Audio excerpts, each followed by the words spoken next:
Large parts of the northern hemisphere have seen a partial solar eclipse today.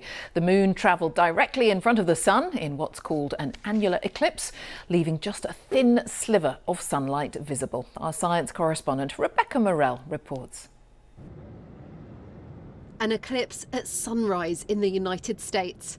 One of nature's most dazzling sights, the moon gliding in front of the sun, taking a bite from the shining disk. And this was the view from Canada, where the northernmost parts of the world were treated to a full spectacle. And it was a special kind of solar event known as an annular eclipse.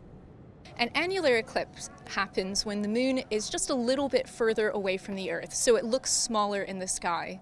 And what you'll be able to see is a sort of ring around the moon. And so this is why that annular solar eclipses are sometimes known as the Ring of Fire. They're incredibly beautiful eclipses to spot as well.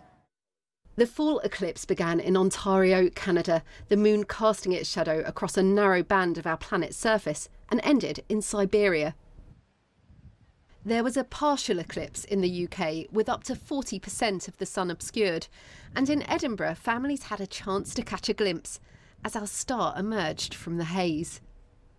Across much of the country though, the weather was overcast. This was the view from Cambridge, but every now and again the clouds parted.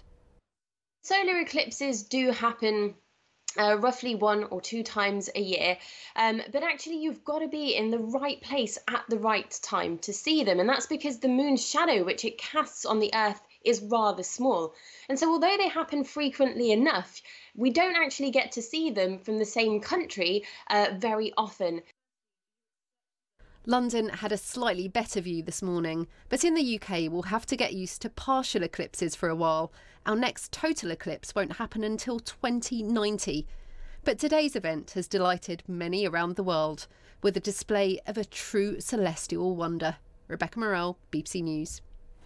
And in fact, while Wendy was out in Hyde Park this morning, she spotted, as you may have done too, the partial solar eclipse. Do get in touch if you have any good pictures. You can tweet us at BBC London News or share on our Facebook.